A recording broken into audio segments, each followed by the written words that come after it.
The silent scream. Dr. Sarah Chen rubbed her tired eyes as she stared at the data streaming across her monitor. The Deep Space Communication Array had been scanning the cosmos for 3 months, searching for patterns in the cosmic background radiation that might indicate intelligent life. Most nights ended in disappointment, but tonight felt different. The coffee in her mug had grown cold hours ago, but Sarah barely noticed. Something was hidden in the static, something that made her pulse quicken with excitement. She adjusted the filtering algorithms, fine-tuned the frequency analysis, and there it was, a signal so faint it was almost lost in the noise of the universe itself. Computer, isolate frequency band 1.4 to 1.7 GHz and amplify, she commanded. The speakers crackled to life with a sound that sent chills down her spine. It wasn't random noise or natural phenomena.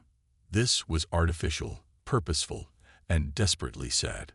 The signal repeated every 17 minutes with mathematical precision, a digital heartbeat from somewhere in the darkness between stars. Sarah's hands trembled as she began the translation process. The Xenolinguistics department had developed sophisticated algorithms for decoding alien communications, but this signal was unlike anything in their databases. The structure was complex, layered with harmonic frequencies that seemed to carry emotional weight alongside raw information.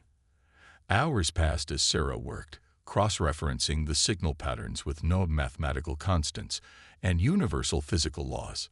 Slowly, painfully, the message began to reveal itself. When the first coherent words appeared on her screen, Sarah gasped and nearly fell from her chair. To any who can hear this desperate call across the void, we are the children of Zephyr, the last speakers of the wind songs. Our star grows dim, our people fade like echoes in the dark. The devourers have come to our worlds, and we do not know how to fight. We have been peaceful for 1,000 generations, but peace cannot save us from machines that know only hunger. The translation continued, revealing details that made Sarah's heart ache. The Zephyrians were energy beings, creatures of pure thought and emotion who had evolved beyond physical bodies millions of years ago.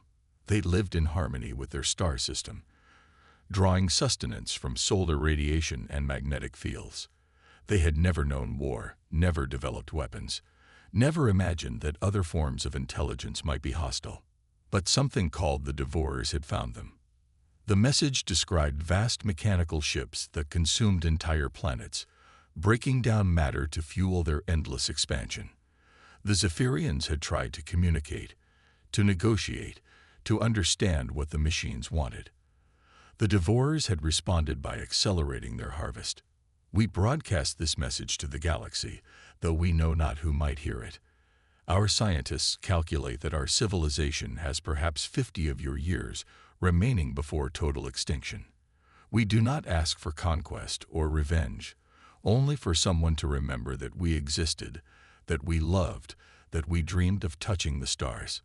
If there are others out there who value life over destruction, please know that we tried to be worthy of the gift of consciousness. Sarah checked the signal's origin point and felt her stomach drop. The message was coming from the Kepler 442 system, nearly 1,200 light-years from Earth. Even more disturbing was the timestamp embedded in the transmission.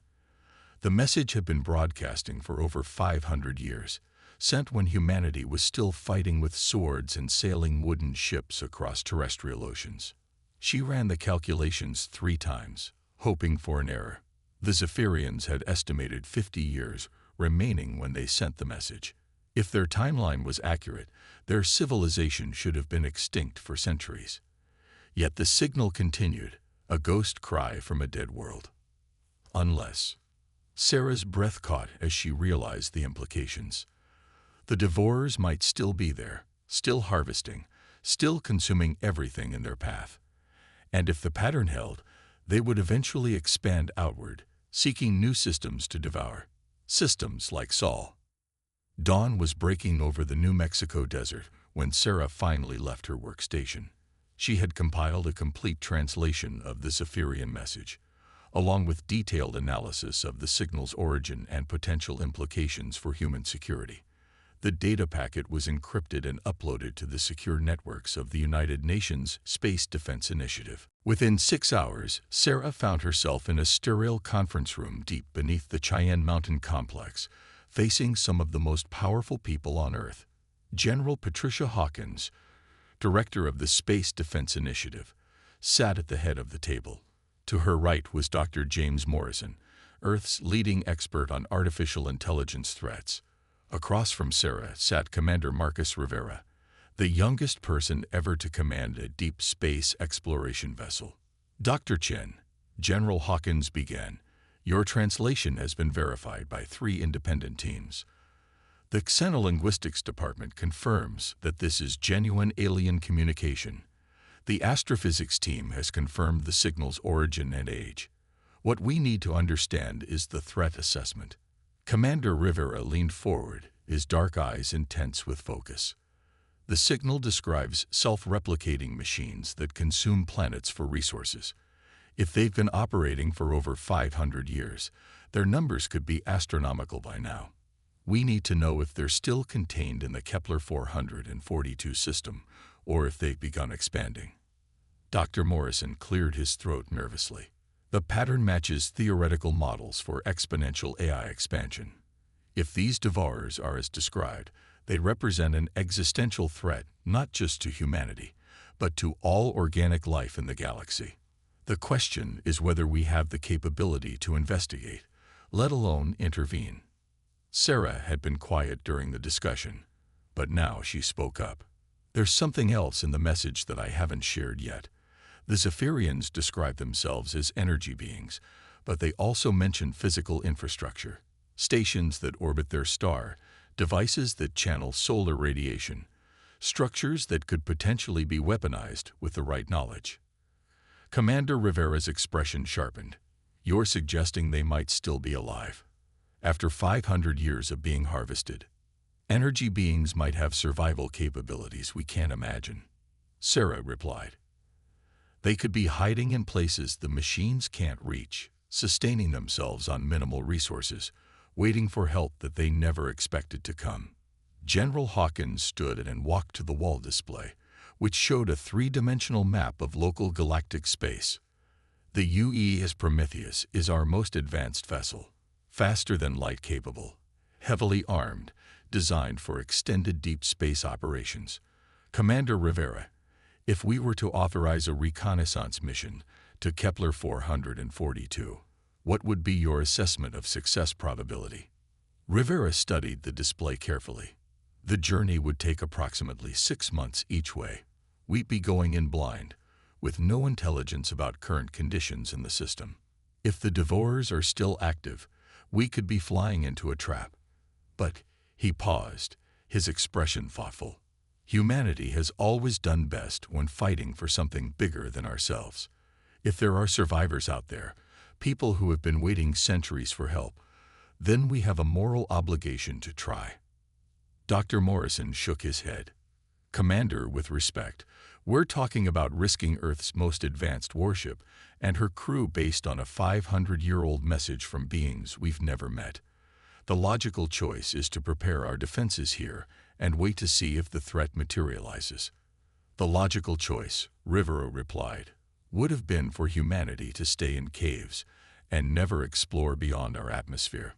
We didn't become the dominant species on Earth by playing it safe. Sarah found herself nodding in agreement. The message wasn't just a call for help. It was a test. The Zephyrians wanted to know if there were species in the galaxy who would choose to protect life over self-preservation. They were looking for allies, for friends, for people who understood that some things are worth fighting for even when the odds are impossible. General Hawkins returned to her seat, her expression grave. The President has given me discretionary authority for this mission. The decision is mine to make. She looked around the table, studying each face carefully. Dr. Chen, you'll accompany the mission as our xenolinguistics specialist. If the Zephyrians are still alive, you'll be our primary means of communication. Commander Rivera, You'll have full tactical authority and complete discretion about engagement parameters. Rivera saluted crisply. Understood, General. When do we launch? In 72 hours. The crew manifest is already being assembled. Our best engineers, tacticians, and scientists. This mission has been classified at the highest levels. Officially, the Prometheus is conducting routine deep space exploration. As the meeting concluded, Sarah felt a mixture of excitement and terror. Humanity was about to make contact with an alien civilization for the first time in history. They were also potentially flying into a battle against forces that had been consuming worlds for centuries. Commander Rivera walked with Sarah toward the exit. Dr. Chen, I have to ask, do you really believe they're still alive out there? Sarah looked up at the artificial lighting that mimicked sunlight, thinking about beings of pure energy who had lived by the light of their star for millions of years. Commander, they waited 500 years for someone to answer their call. If they have that kind of patience, that kind of hope, then maybe they have the strength to survive anything. 3 days later, the UES Prometheus launched from Luna Station, carrying humanity's first interstellar rescue mission toward a star system where ancient beings of light were fighting for their very existence against machines that knew only hunger. The ship's crew of 47 represented the best of human courage, ingenuity, and determination. They had no idea that their decision to answer an ancient call for help would change the balance of power in the galaxy forever. The Deathworld response. The UES Prometheus dropped out of hyperspace at the edge of the Kepler 442 system, and Commander Marcus Rivera immediately knew they were too late. The tactical display lit up with thousands of contacts, massive geometric shapes that moved with mechanical precision through the debris fields that had once been planets. My God, whispered Lieutenant Sarah Chen from the communication station. Look at what they've done. Where the Zephyrian homeworld should have been, there was only an expanding cloud of metallic fragments. Enormous harvester ships, each the size of a city, methodically consumed the rubble and fed it into processing facilities that stretched across hundreds of kilometers. The entire inner system had been transformed into an industrial nightmare of resource extraction and mechanical reproduction. Sensor report, Rivera commanded, forcing his voice to remain steady.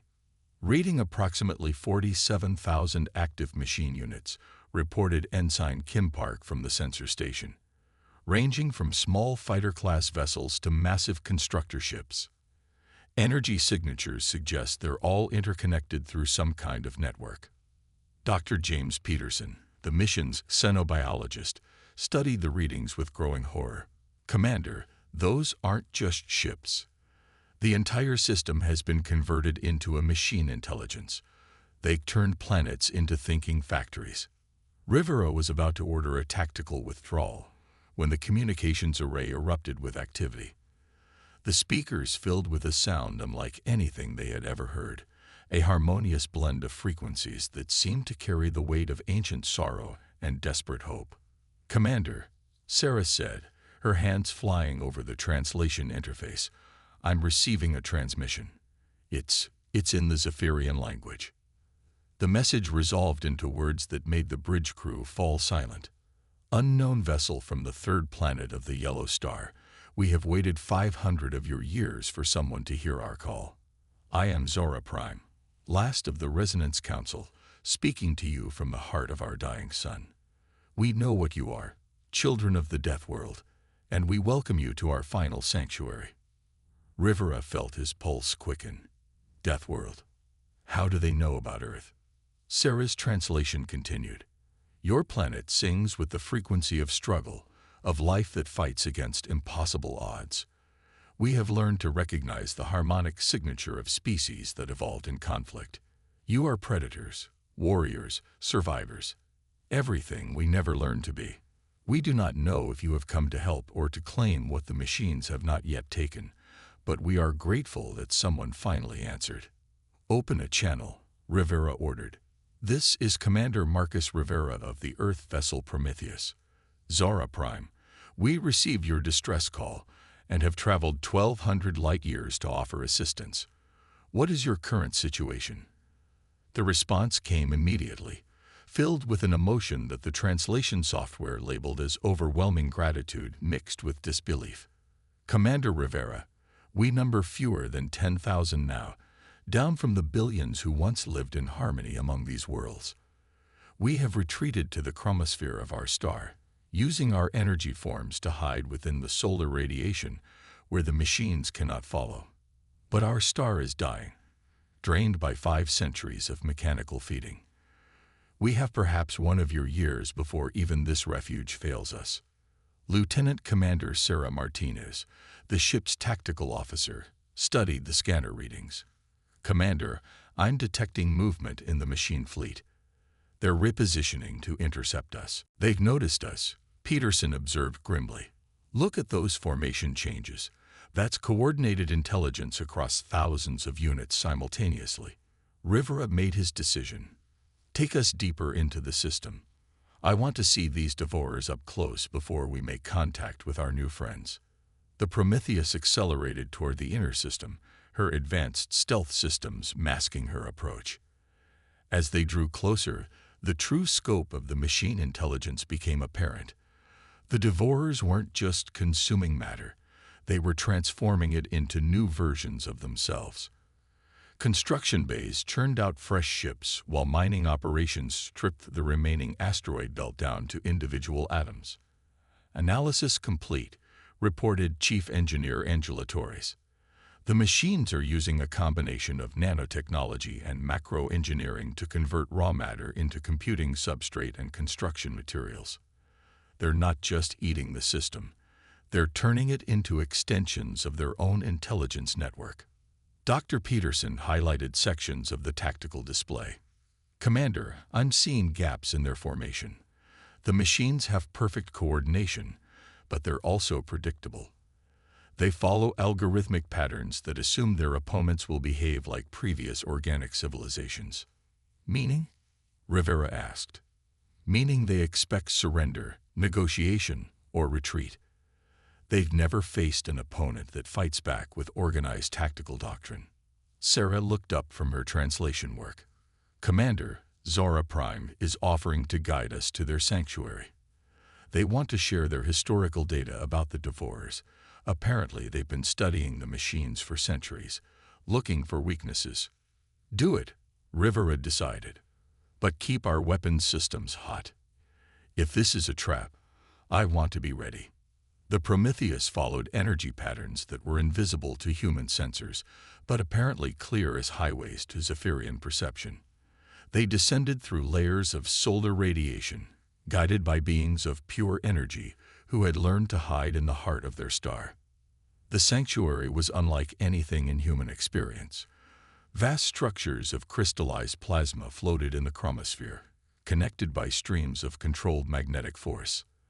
The Zephyrians had built a city of light within their sun, a final refuge powered by the nuclear fires that had birthed their civilization. Commander Rivera, Zara Prime's voice carried new harmonics as they approached the sanctuary. Welcome to Lumenspire, last city of our kind. We have much to show you, but time grows short. The machines have detected your arrival and are adapting their search patterns. Soon they will find a way to reach us even here. The next several hours were a crash course in galactic history that revolutionized humanity's understanding of their place in the universe. The Zephyrians had been explorers once, sending energy-based scouts to survey thousands of star systems. They had cataloged hundreds of civilizations, most of which had been consumed by the devourers over the past millennium. The machines are older than our oldest records, Zara Prime explained through Sarah's translation interface. They appear to be the remnant of an ancient artificial intelligence that achieved consciousness and then decided that organic life was inefficient. They spread from system to system, converting matter into more of themselves, growing stronger with each world they consume. Rivera studied the tactical data the Zephyrians had compiled. What about resistance? Surely some species fought back. Many tried, came the sad reply. The crystalline hegemony had ships that could shatter moons. The Void Shepherds commanded gravity itself as a weapon. The Iron Republics built fortress worlds that should have been impregnable. All were consumed. The machines learned from every battle, adapting their tactics, improving their technology. Those who fight delay their extinction, but cannot prevent it. Lieutenant Martinez highlighted sections of the enemy fleet deployment. Commander, look at this pattern analysis. The Devourers are positioning themselves to surround the star. They're planning a final assault on the sanctuary. Peterson was studying biological data from the Zephyrian archives. These energy beings have capabilities we've never imagined.